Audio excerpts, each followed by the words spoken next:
Hi again. Um, Thank you to everyone who responded to my Project for Awesome video, either by watching it or reblogging the blog post that I had linked below, or following me on Twitter, or just thank you for that. And also thank you for responding to the post on how to help domestic violence victims and end abuse that I wrote yesterday. I will also link that below.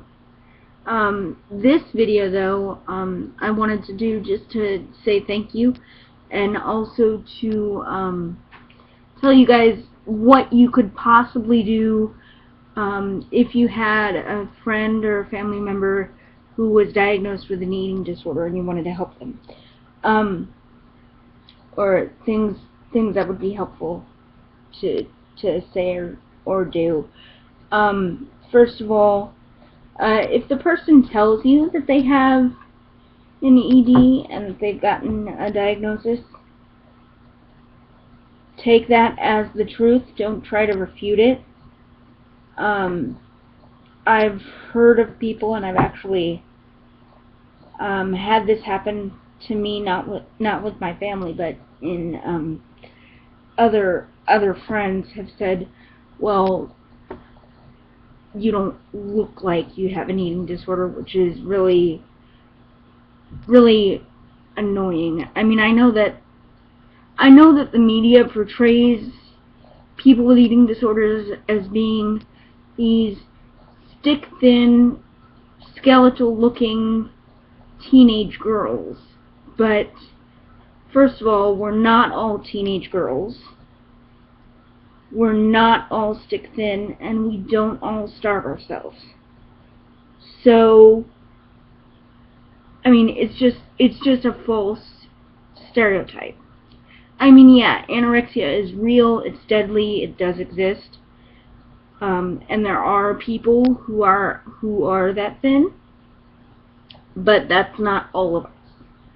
That's a percentage of us. That's not everybody.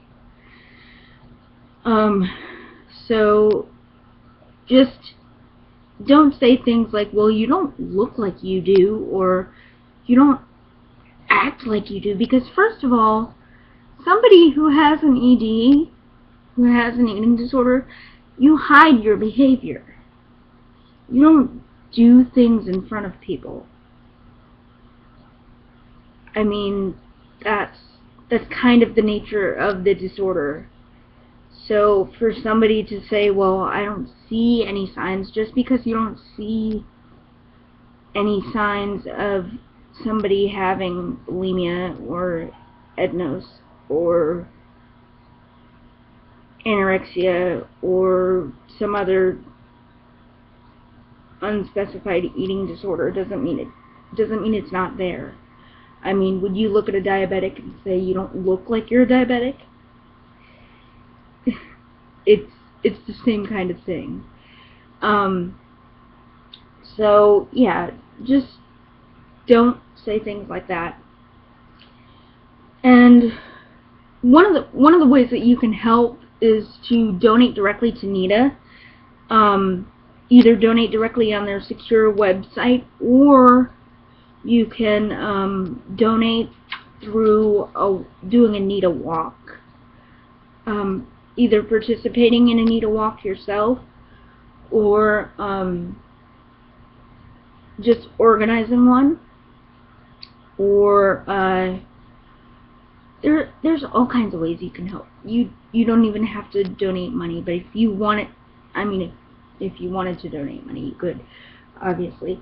NEDA also has an online NEDA store, just like the Joyful Heart Foundation has their own store, and all their proceeds from that go right back into NEDA. So on the NEDA store, they have things like jewelry, recovery jewelry.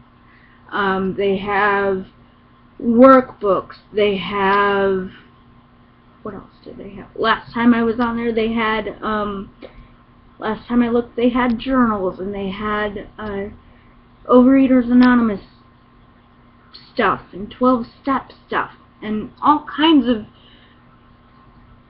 stuff that you can buy that will be helpful to either the person that you know that has an eating disorder, or just people in general. Just like general information that you can give to people. Or they have, you don't even have to, you can even download one of their toolkits and print that out and take it to your school and, you know, do a presentation on it if you're in high school or college. You can, if you're a student athlete, download their eating disorders toolkit for athletes. It's free, and you can do a presentation on that, you know, for your team or in front of your, you know, speech class or whatever. There's all kinds of ways you guys can help. That doesn't require that you know, fork over any money. Because I recognize that it is Christmas time, and we're all Christmas shopping, and you know, Hanukkah just got over with, so I understand. You know, Project for Awesome is kind of falls at a bad time as far as people financially, because everybody's spending money on presents and gifts and things like that. So if you can't give financially, at least give of yourself in a way, in the way of educating yourself and educating other people. If you see or hear somebody saying, well, eating disorders aren't real, or the only eating disorder is anorexia or bulimia, stop and correct them and tell them, no, this is actually what is going on, and tell them, you know, some of the things that you've learned. Go and educate yourself. Go get Eating Disorders for Dummies. Yes, there is Eating Disorders for Dummies. I bought it for my dad. So, yeah, I mean, there's all kinds of things you can do to help erase the stigma. Something you can do just to be, if you want to be helpful to a friend that you know who has an ED, tell them about Katie Morton. She's a therapist on YouTube. She's extremely popular therapist. Hi, Katie. And she does mental health videos, and her speciality is in eating disorders. But now she's kind of branched out into doing self-harm and depression and all kinds of other mental health related topics. So she is very, very helpful. Something else you can do, ask the person what is okay and what is not okay. Like for me, personally, I don't deal with anybody talking about dieting very well, like at all. Last night I turned on The Voice because I wanted to watch Celine Dion and I wanted to see Tess Ann win. I was so happy that she won, yay! But I turned on The Voice, and my dad turned on the TV and left the house to go run an errand, and The Biggest Loser was on. And I was freaking out because they were weighing people. So I turned around and I called one of my best friends, and I was like, Jenny, you gotta help me, because I'm freaking out, and please help me, because I'm freaking out, and they're weighing people on TV, and it's stupid, and it's making me not want to eat, and So when it comes to things like that, don't talk about things that are triggering. for a specific person. Like, for me, it's weight, it's dieting, it's if somebody talks about foods that are off limits for them or things they can't have, it just sends me over the edge. I'm like, because then it puts me back into that mindset, because I've worked very, very hard to get out of that dieting mindset. And so if I'm around somebody who is dieting or who is going to talk like that,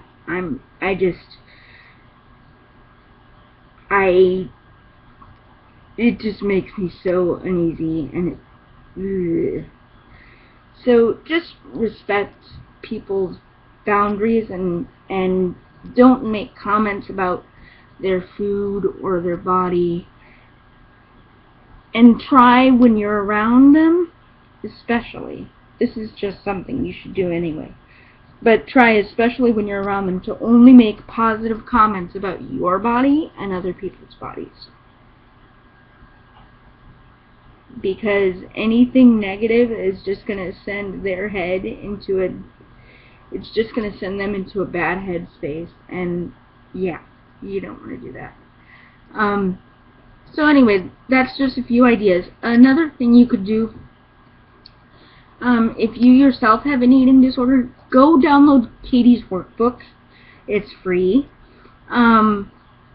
Another thing that I recommend is going and getting the green dialectical and behavioral therapy workbook. You can get it at Barnes & Noble. It's been very, very helpful for me personally. So has the binge eating and overeating, the compulsive binge eating and compulsive overeating workbook. I'm sorry. That's a workbook that my therapist gave me. Or is letting me borrow right now, I guess. So let me know if this video is helpful, and yeah, I guess I'll see you guys later. I'm in a singing mood, so I might upload some songs today. I don't know. Alright. Bye.